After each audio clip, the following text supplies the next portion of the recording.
Hello बच्चों, आज अपन chemistry का सेकंड लेक्चर यहाँ पर बना रहे हैं 11th क्लास का। लास्ट वीडियो लेक्चर के अंदर मैंने आपको ये समझाया था कि केमिस्ट्री क्या होती है, केमिस्ट्री जो है उसकी क्या इंपॉर्टेंस होती है, केमिस्ट्री कितने तरह की होती है और पूरी केमिस्ट्री जो है उसको कितने पार्ट्स में डिवाइड किया गया है और किन किन चीजों को हमें जो है पढ़ना है और कैसे पढ़ना है वो भी मैंने आपको लास्ट वीडियो लेक्चर के अंदर बता दिया था।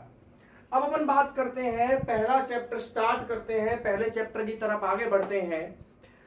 नॉर्मल सी बात है कि आप सीधी सी मतलब ये समझिए कि केमिस्ट्री जो है वो वेरी इंपॉर्टेंट सब्जेक्ट है। केमिस्ट्री अगर जो बच्चे आईआईटी और नीट का अपना सपना देख रहे हैं कि हमें आईआईटी और नीट में सेलेक्ट होना है, तो केमिस्ट्री की इंपॉर्टेंस को आप लोगों को समझना होगा। नॉर्मल सी बात है कि जो केमिस्ट्री है उसकी जो रिएक्शंस है, उसकी जो ऑर्गेनिक केमिस्ट्री है, इनऑर्गेनिक केमिस्ट्री है, फिजिकल केमिस्ट्री है, इनका अपना अलग अलग वेटेज होता है हर नीट और आईआईटी और बाकी के अदर कंपटीशन एग्जाम्स के अंदर। क्लियर? तो अपन अब केमिस्ट्री स्टार्ट कर रहे हैं। केमिस्ट्री को इंटरेस्ट के साथ पढ़ने के लिए आप पहले लेक्चर से ही कंप्लीट अटेंटिव रहेंगे और अवेयर रहेंगे और सारी चीजों के कंप्लीटली तरीके से अपनी फेयर नोटबुक में नोट्स बनाएंगे। उसी से आपको आपकी केमिस्ट्री के अंदर कॉन्फिडेंस आएगा और दूसरी बात जो है आप इसमें इंटेलिजेंट बन पाओगे, कंसंट्रेशन आपका साल भर तक बना रहेगा। तो अपना पहला टॉपिक जो है वो वैसे तो नॉर्मल सी बात आपको पता है कि केमिस्ट्री एटम के बिना जो है वो पॉसिबल नहीं है, लेकिन हम यहां इसको मैटर से स्टार्ट करते हैं। क्लियर? एटम पे भी अपन धीरे धीरे पहुंचेंगे, आराम से 4-5 लेक्चर के बाद अपन एटम पे पहुंचेंगे, एटॉमिक थ्योरीज पढ़ेंगे, एटॉमिक मॉडल्स पढ़ेंगे, एटम की फिजिकल केमिकल प्रॉपर्टीज को पढ़ेंगे, लेकिन अभी अपन यहां पर स्टार्ट करते हैं मैटर से। Clear? What is matter? Matter क्या है? तो मैंने मैटर की डेफिनेशन सुंदर सुंदर शब्दों में लिखी हुई है। Anything that has mass, anything that has mass and occupies space is called matter। और नीचे बहुत सिंपल सा वर्ड में लिख दिया है कि एवरीथिंग, अच्छा थिंग लगाना मैं भूल गया हूं यहां पे, एवरीथिंग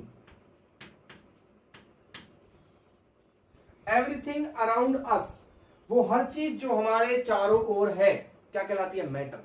सर ये बोर्ड, बिल्कुल बोर्ड भी एक मैटर है। सर ये क्या कहते हैं, ये मैंने शर्ट पहन रखी है, हाँ मैटर है। चौक सर मैटर है, डस्टर सर मैटर है। यानी कि सारी चीजें हमारे चारों ओर, वॉल्स जो हैं, ये कर्टेन्स जो लगे, ये सारी चीजें क्या है? मैटर। हमारे चारों ओर जो भी चीज आपको दिखाई दे, मेरे चारों ओर नहीं, आपके भी चारों ओर जो आपको चीजें दिखाई दे रही है, those are called matters. Anything that has mass, हर वो चीज जिसके पास मास है, वजन है, एंड ऑक्यूपाइज स्पेस, और वो स्पेस ऑक्यूपाइज करती है, इज कॉल्ड मैटर। उसे अपन क्या बोलते हैं बच्चों? मैटर बोलते हैं। क्लियर? यानी कि कहने का मतलब क्या हुआ, आपके चारों ओर आप जो भी चीज देख रहे हो, एयर देख रहे हो, आपके चारों एयर भी एक मैटर हो गई। पानी, एयर, ये सारी चीजें जो क्या है ये भी एक मैटर की फॉर्म में ही आ रही हैं। सारी जो चीजें हैं वो एटम से मिलकर बनी हुई होती है, ऐसा लास्ट वीडियो लेक्चर के अंदर मैंने आपको समझाया था। पर लेकिन अब एटम को थोड़ा सा साइड में हटाते हैं और अपन केवल, आप सब कुछ भूल जाइए, सब कुछ डिलीट मार दीजिए, आपके दिमाग के अंदर जो भी है, अब जो मैं आपके दिमाग में यहां से भरने वाला हूं उसके लिए स्पेस बना लीजिए और समझिए मैटर क्या होता है। मैटर का क्लासिफिकेशन पढ़ेंगे अपन अब, फिर धीरे धीरे धीरे धीरे धीरे धीरे हम, आप ये मान के चलिए कि जो पहला चैप्टर है इसमें अपन बहुत ऊंचाइयों पे पहुंचने वाले हैं। क्लियर? तो मैटर क्या है? Anything that has mass and occupies space is called matter. Everything around us is made up of matter. हर चीज हमारे तरफ चारों ओर जो है किससे बनी हुई है? मैटर से बनी हुई है। अब बात करेंगे हम मैटर के क्लासिफिकेशन की, कि मैटर का जो क्लासिफिकेशन है वो किस तरीके से किया जाता है। हमारे चारों जो मैटर होते हैं, पदार्थ जो होते हैं, वो कितने तरीकों में डिवाइड किए जाते हैं, उनका कितने तरीके में क्लासिफिकेशन होता है। तो नॉर्मल सी बात है, मैं आपको बता दूं कि उनका जो क्लासिफिकेशन होता है वो होता है फिजिकल क्लासिफिकेशन और केमिकल। तो अपन मैटर के क्लासिफिकेशन का चार्ट मैंने यहां पर आपको बना दिया है। मैटर जो है उसको दो तरीके से क्लासिफाइड किया गया है और नॉर्मल सी बात है, देखो अपन केमिस्ट्री पढ़ रहे हैं तो केमिस्ट्री पढ़ने के लिए अपन को ये सारी चीजें बहुत अच्छे तरीके से पता होनी चाहिए क्योंकि जिस बच्चे को ये चीजें पता नहीं होती उसको केमिस्ट्री पढ़ने में मजा भी नहीं आता है। केमिस्ट्री पढ़ने के लिए चीजें बेसिक्स जो अपन बात कर रहे हैं बहुत जरूरी होता है। तो मैटर के बारे में इतना इंपॉर्टेंट तो नहीं है, लेकिन फिर भी केमिस्ट्री का बेसिक कहा जाता है। क्लियर? तो मैटर को दो तरीके से क्लासिफाइड किया गया है, फिजिकल क्लासिफिकेशन एंड सेकंड है केमिकल क्लासिफिकेशन। तो फिजिकल क्लासिफिकेशन जो है वो किस आधार पे किया जाता है? फिजिकल क्लासिफिकेशन किया जाता है उसकी फिजिकल प्रॉपर्टीज के आधार पे, केवल फिजिकल प्रॉपर्टी, लाइक मास कितना है, वॉल्यूम कितना है, डेंसिटी कितनी है, बॉइलिंग पॉइंट कितना है, मेल्टिंग पॉइंट कितना है, फ्रीजिंग पॉइंट कितना है, इन चीजों के आधार पे डिवाइड किया गया है। That classification is known as physical classification, यानी कि that classification which are on the basis of physical properties, यानी कि ऐसा क्लासिफिकेशन जो फिजिकल प्रॉपर्टीज के बेसिस पे किया जाता है उसे अपन फिजिकल क्लासिफिकेशन कहते हैं। और केमिकल क्लासिफिकेशन क्या होता है? That classification which are based on chemical composition, chemical composition के आधार पे जो किया जाता है उसको अपन केमिकल क्लासिफिकेशन कहते हैं। इन सारी चीजों को मैं डिटेल में आपको एक्सप्लेन करने वाला हूं अभी कैसे कैसे। तो फिजिकल क्लासिफिकेशन के आधार पे इनको तीन पार्ट्स में डिवाइड किया हुआ है, सॉलिड, लिक्विड एंड गैस, यानी कि सॉलिड पार्टिकल्स के अंदर, लिक्विड पार्टिकल्स के अंदर और गैस सब्सटेंस के अंदर इनको डिवाइड किया गया है। इन तीनों की फिजिकल प्रॉपर्टीज को मैं आपको अभी एक्सप्लेन थोड़ी देर में करने वाला हूं। अभी आप केवल क्लासिफिकेशन देखिए, उसके बाद अपन बात करते हैं केमिकल क्लासिफिकेशन की। केमिकल क्लासिफिकेशन को डिवाइड किया गया है प्योर सब्सटेंस, कुछ प्योर सब्सटेंस होते हैं और कुछ मिक्सचर होते हैं। क्लियर? प्योर सब्सटेंस को फर्दर डिवाइड किया गया है एलिमेंट्स एंड कंपाउंड्स के अंदर। एलिमेंट्स को फिर वापस डिवाइड किया गया है मेटल, नॉन मेटल, मेटलॉइड्स, और कंपाउंड्स को वापस डिवाइड किया गया है organic compounds and inorganic compounds. Mixture को दो चीजों में डिवाइड किया गया है, होमोजीनियस एंड हेट्रोजीनियस। तो इस तरीके से जो डिवीजन है, ये जो डिवीजन किया गया है, ये पूरा क्लासिफिकेशन किया गया है, ये IUPAC का पूरा क्लासिफिकेशन है जो मैटर को अलग अलग उसके मैटर के जो फॉर्म है वो हमें दिखाता है। क्योंकि इन फ्यूचर आप कभी भी आपके सामने एक वर्ड आ गया हेट्रोजीनियस, तो आपको पता होना चाहिए हेट्रोजीनियस मैटर क्या होता है। आपके सामने वर्ड आ गया कंपाउंड, एलिमेंट, इनऑर्गेनिक, ऑर्गेनिक, ये सारी चीजें आपको क्लियरली पता होनी चाहिए कि एक प्योर सब्सटेंस में और एक मिक्सचर में क्या फर्क होता है। तो अब अपन स्टार्ट करते हैं फिजिकल क्लासिफिकेशन ऑफ मैटर के बारे में। मैंने आपको बताया था कि फिजिकल क्लासिफिकेशन में तीन पार्ट्स में मैटर को डिवाइड किया गया था, सॉलिड में, लिक्विड में और गैस में। क्लियर? मैंने यहाँ पर बेसिक 5 प्रॉपर्टीज सॉलिड, लिक्विड और गैस के बारे में लिख दी हैं। शेप कैसी होती है, वॉल्यूम कैसा होता है, मॉलिक्यूल्स के बीच में स्पेस कैसा होता है, उसकी डेंसिटी कैसी होती है, किसकी कितनी डेंसिटी होती है, और ये किस तरीके से फ्लो हो सकते हैं। क्लियर? तो अब अपन बात करें कि जो सॉलिड है सर, इसकी इतनी ही प्रॉपर्टीज होती हैं क्या? नहीं, ऐसा कुछ भी नहीं है। केमिस्ट्री में एक चैप्टर आएगा स्टेट्स ऑफ मैटर, उसमें अपन इन चीजों को और डिटेल में स्टडी करेंगे। अभी तो हम केवल मैटर के क्लासिफिकेशन के लिए इन चीजों का बहुत बेसिक इंफॉर्मेशन यहां पर देख रहे हैं। क्लियर? तो सबसे पहले अपन बात कर रहे हैं शेप। तो देखिए, सॉलिड की जो शेप होती है वो डेफिनेट होती है। कैसी शेप होती है? डेफिनेट। अब देखिए, पत्थर है या फिर आप कुछ भी चीज ले लीजिए, ये चौक है, ये सॉलिड है। क्लियर? अब इसकी शेप फिक्स है, ऐसा नहीं है कि इसको मैं यहां रख दूंगा, यहां रख दूंगा या कहीं भी रख दूंगा तो इसकी शेप जो है वो चेंज हो जाएगी। नहीं, आप इसको किसी बॉटल के अंदर रख दीजिए, आप इसको किसी बाउल के अंदर रख दीजिए, पर इसकी जो शेप है सिलेंड्रिकल, ये वैसी ही रहेगी। तो इसकी जो शेप है वो डेफिनेट होती है, जबकि इसकी जो शेप है वो नॉट डेफिनेट। इसकी जो शेप है वो भी नॉट डेफिनेट। बिकॉज आप लिक्विड को देखिए, लिक्विड को आप कहीं भी रख दीजिए, लिक्विड को आप कहीं भी रख देंगे तो क्या होगा, उसकी जो शेप है वो उसी के अकॉर्डिंग बन जाती है। बोतल में आप जैसे मान लो आपके एक गिलास पानी है, आपने गिलास में रखा है तो उसकी लिक्विड की शेप कैसी है? ग्लास की जैसी है। आपने उसको बॉटल में रख दिया तो उसकी शेप कैसी हो गई? बोतल की जैसी हो गई। आपने उसको बाउल के रख दिया तो उसकी शेप कैसी हो गई? बाउल की जैसी हो गई। यानी कि उसकी शेप जो है वो डेफिनेट नहीं है। क्लियर? अब हम बात करते हैं वॉल्यूम के बारे में। वॉल्यूम जो है, सॉलिड का जो वॉल्यूम है वो फिक्स होता है। Fixed volume. कैसा होता है? वॉल्यूम जो है फिक्स होता है, लेकिन गैस का तो अपन बिल्कुल नहीं कह सकते। Clear?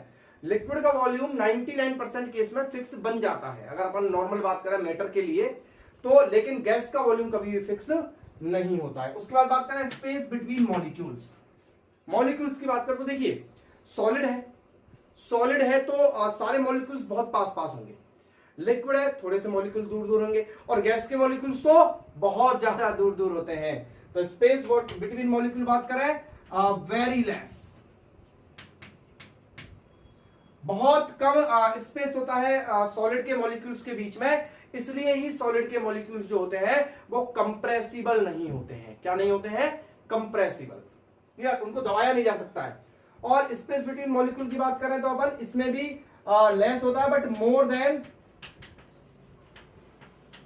Solids but less than gas. और इसकी बात करूं मैं गैसेस की तो इसमें मोर, बहुत ज्यादा स्पेस होता है, इसलिए सारी गैसेस के मॉलिक्यूल से वो दूर दूर होते हैं, इसलिए गैस ऊपर की तरफ उठने लग जाती है। डेंसिटी की बात करें तो सबसे पहले हम बात करेंगे सर डेंसिटी होती क्या है। What do you mean by density? Sir density क्या होती है? तो देखिए आप एक काम करिए, मैं आपको एक बहुत छोटा सा एक एग्जांपल देता हूं डेंसिटी को पता करने के लिए। आप 1 मीटर लेंथ का, 1 मीटर ब्रेड्थ का और 1 मीटर हाइट का एक क्यूब ले लीजिए। क्यूब कितना? 1 मीटर हाइट, 1 मीटर लेंथ और 1 मीटर ब्रेड्थ का एक क्यूब ले लीजिए। आपने क्यूब लिया, अब उसका एक बॉक्स बन गया पूरा, क्यूब का बॉक्स हो गया पूरा। अब उसका वॉल्यूम कितना है? उसका वॉल्यूम है 1 length into breadth into height, या फिर साइड क्यूब से अपन निकाले तो 1 इंटू 1 इंटू 1, यानी कि 1 मीटर क्यूब। उसका कितना वॉल्यूम कितना हो गया? इसका 1 मीटर क्यूब। क्लियर? अब आप उस फिक्स्ड वॉल्यूम में सॉलिड भर दीजिए। क्या भर दीजिए? सॉलिड भर दीजिए। फिर आप उस सॉलिड को बाहर निकालो, फिर उसमें आप लिक्विड भर दीजिए। लिक्विड को बाहर निकाल के फिर आप उसमें गैस भर दीजिए। अब तीनों का वजन करिए, सॉलिड का वजन, लिक्विड का वजन। अब वॉल्यूम तो फिक्स है ना, उस डब्बा तो फिक्स है, तो एक फिक्स्ड वॉल्यूम में आपको किसका मास ज्यादा लगेगा? नॉर्मल सी बात है, सॉलिड का मास ज्यादा लगेगा। तो डेंसिटी का मतलब होता है, आपने क्लासों में पढ़ा होगा, डेंसिटी बराबर होता है मास अपॉन वॉल्यूम। डेंसिटी बराबर होता है मास अपॉन वॉल्यूम। तो एक फिक्स्ड वॉल्यूम में जिसका मास ज्यादा है उसकी डेंसिटी ज्यादा है। तो आप देखिए सॉलिड का मास ज्यादा होगा तो उसकी डेंसिटी हाई होगी। क्लियर? एक फिक्स्ड वॉल्यूम में अगर आपको किसी भी चीज की डेंसिटी पता लगानी है तो 1 मीटर क्यूब के अंदर उसको भर के देख लो। क्लियर? अब यहां देखो इसकी डेंसिटी, तो अपन क्या लिखेंगे? लेस देन सॉलिड, और इसकी less than liquid. Clear? Flow की बात करें, क्या इस सॉलिड्स का भी फ्लो हो सकता है? नहीं। क्यों? क्योंकि मॉलिक्यूल्स के बीच में स्पेस बहुत कम होता है, कंप्रेसिबल नहीं होता है और अच्छी खासी बॉन्डिंग होती है, इसलिए ये कभी भी फ्लो नहीं हो सकता है। यानी कि अपन लिखेंगे डू नॉट फ्लो। क्लियर? ये कैन फ्लो। और गैस तो वैसे भी फ्लो होती है, डिफ्यूज बोलते हैं उसको, गैस के लिए क्या लगाते हैं? डिफ्यूज। तो आप देखिए आपने यहां पर क्या देखा, आपने कुछ बेसिक प्रॉपर्टीज मैंने आपको समझाई, सॉलिड की, लिक्विड की और गैस की। इन सारी प्रॉपर्टी, अभी तो सॉलिड लिक्विड गैस की ऐसा नहीं कि यही प्रॉपर्टी होती है, मैं वापस आपको बता देता हूं। शेप डेफिनेट होती है, इसकी डेफिनेट नहीं होती है, इसकी भी डेफिनेट नहीं होती है। वॉल्यूम जो है इसका फिक्स होता है, इसका लिक्विड का भी मैंने आपको अब क्लियर कर लें, लिक्विड का भी वॉल्यूम क्या होता है? फिक्स होता है, लेकिन गैस का वॉल्यूम कभी भी फिक्स नहीं होता है। स्पेस बिटवीन मॉलिक्यूल बहुत कम होता है, इसमें सॉलिड से थोड़ा सा ज्यादा होता है और उसमें बहुत ज्यादा स्पेस जो है वो मॉलिक्यूल्स के बीच में होता है। इसकी डेंसिटी की बात करें अपन, डेंसिटी इसकी हाई होती है, इसकी कम होती है और इसकी बहुत कम होती है। फ्लो की बात करें, ये बिल्कुल फ्लो नहीं होता, ये फ्लो हो सकता है और ये डिफ्यूज हो सकता है। इसके बाद अपन केमिकल प्रॉपर्टीज की तरफ आते हैं। तो अब अपन नेक्स्ट स्टार्ट करते हैं केमिकल क्लासिफिकेशन ऑफ मैटर। और मैंने यहाँ पर केमिकल क्लासिफिकेशन ऑफ मैटर को अच्छे तरीके से आपके सामने एक्सप्लेन कर दिया है। मिक्सचर जो है उसके दो पार्ट्स होते हैं, होमोजीनियस मिक्सचर और हेट्रोजीनियस मिक्सचर। और प्योर सब्सटेंस दो तरह के होते हैं, एलिमेंट्स एंड कंपाउंड्स।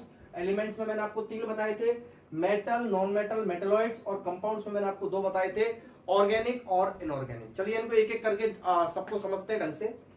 सबसे पहले बात करें मिक्सचर। मिक्सचर क्या होता है? अरे मिक्सचर का मतलब होता है कि जब दो या दो से ज्यादा सब्सटेंस आपस में मिल जाते हैं तो वो जो क्या कहते हैं अपन, वो जो स्टेट होती है वो क्या कहलाती है? मिक्सचर कहलाती है ना। दो तीन चीजें मिल गई तो वो क्या है? मिक्सचर है। अब मिक्सचर को आगे दो चीजों में क्लासिफाइड किया गया है, होमोजीनियस और हेट्रोजीनियस। होमोजीनियस का मतलब क्या होता है? देखिए होमोजीनियस का मतलब होता है जब दो एक जैसे सब्सटेंस आपस में कंप्लीटली मिक्स हो जाते हैं बिल्कुल, और मिक्स हो जाने के बाद वो अलग अलग दिखाई नहीं देते हैं। जैसे मैं आपको सीधा सा हिसाब बताऊं कि आपने पानी में नमक मिला दिया, तो क्या पानी में नमक मिलाने के बाद नमक दिखाई देता है? नहीं दिखाई देता। पानी में नमक मिलाने के बाद नमक दिखाई नहीं देता है, तो सॉल्ट विद वाटर जो एग्जाम्पल है वो होमोजीनियस मिक्सचर का एग्जाम्पल है। उसके बाद बात करें अपन हेट्रोजीनियस की, तो मैं सीधा यहां पे लिख देता हूं example, salt in water. Example हो गया किसका? होमोजीनियस मिक्सचर का। हेट्रोजीनियस मिक्सचर की अपन बात करें तो हेट्रोजीनियस मिक्सचर में भी दो चीजें आपस में मिक्स होती हैं, लेकिन मिक्स होने के बाद अपन ये नहीं बोल सकते कि वो कंप्लीटली मिक्स हो जाएगी।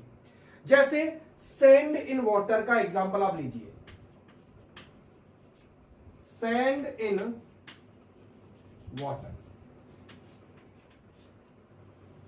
जब आप पानी में नमक मिला दो, पानी में जब आप नमक मिलाओगे तो वो तो होमोजीनियस हो गया, लेकिन आपने पानी में मिट्टी डाल दी तो क्या मिट्टी उस पानी के मॉलिक्यूल्स के अंदर समा जाएगी?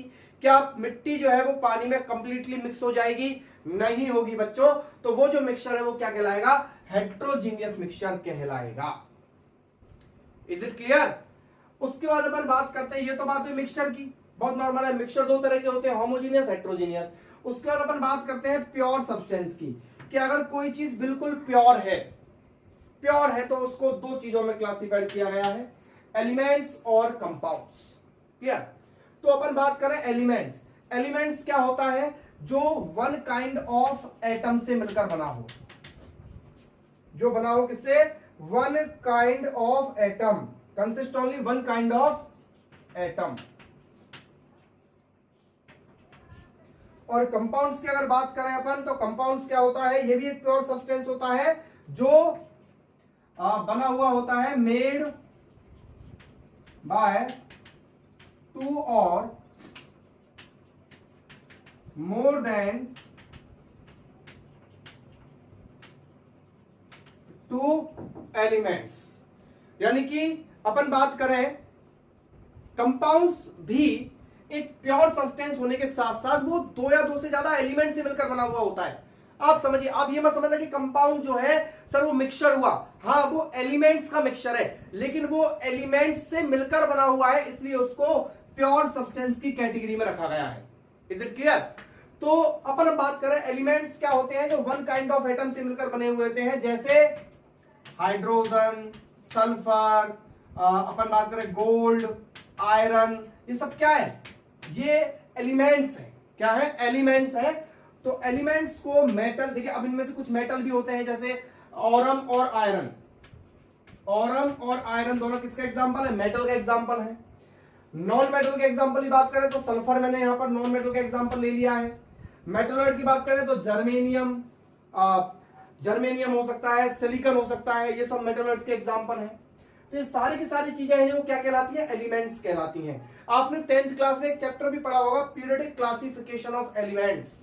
तो वहां पर आपने किसका क्लासिफिकेशन किया था? उन चीजों का क्लासिफिकेशन किया था जो चीजें एक ही क्या कहते हैं, contain one kind of atom थी।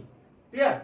उसके बाद अपन बात करें कंपाउंड्स के बारे में, तो कंपाउंड्स मेड बाय टू और मोर देन टू एलिमेंट्स, यानी कि जो दो या दो से ज्यादा एलिमेंट से मिलकर बने हुए होते हैं उनको अपन कंपाउंड्स कहते हैं। और कंपाउंड्स होते हैं बेटा दो तरह के, एक तो ऑर्गेनिक, मैंने आपको पहले बताया हुआ है कि ऑर्गेनिक कंपाउंड्स कौन से होते हैं, जिनमें ये होता है CHONS, चॉन्स, यानी कि carbon, hydrogen, oxygen, nitrogen, sulphur.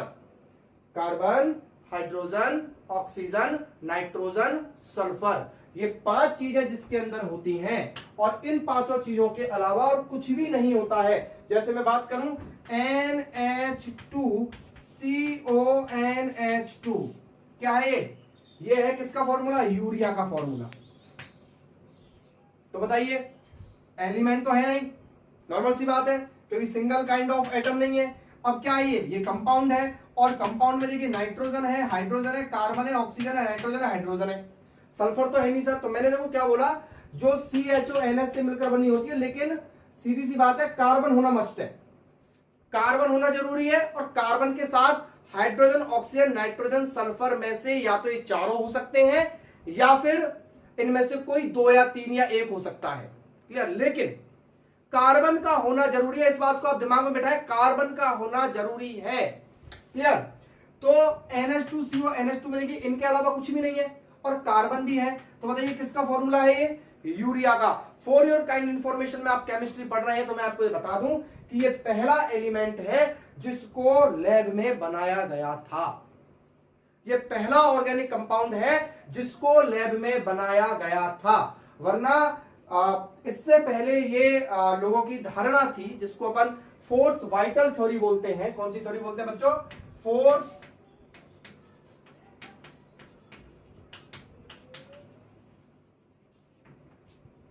Vital theory बोलते हैं। और वो फोर्स वाइटल थ्योरी क्या कहती है कि ये बर्जीलियस ने दी थी थ्योरी, और बर्जीलियस ने बोला था कि कोई भी ऑर्गेनिक कंपाउंड जो है वो लैब में बनाया नहीं जा सकता है। क्लियर? उसको बनाने ऑर्गेनिक कंपाउंड अगर आपको चाहिए तो या तो वो किसी एनिमल से मिलेगा या फिर वो किसी प्लांट से मिलेगा। लेकिन इस थ्योरी को बाद में खत्म कर दिया गया और पहला कंपाउंड जो है वो बनाया गया यूरिया, जो लैब में बनाया गया। क्लियर? तो अपन बात करें तो कंपाउंड जो है वो ऑर्गेनिक कंपाउंड क्या होते हैं? जो इनसे मिलकर बने हुए होते हैं और कार्बन उसमें मस्ट होता है। और इनऑर्गेनिक कंपाउंड कौन से होते हैं? जिनमें इनके अलावा और बाकी के एलिमेंट्स आ जाते हैं, यानी कि जो ऑर्गेनिक नहीं होते वो इनऑर्गेनिक होते हैं। इनऑर्गेनिक का एग्जांपल मैं आपके सामने दे देता हूं। जैसे अपन बात करें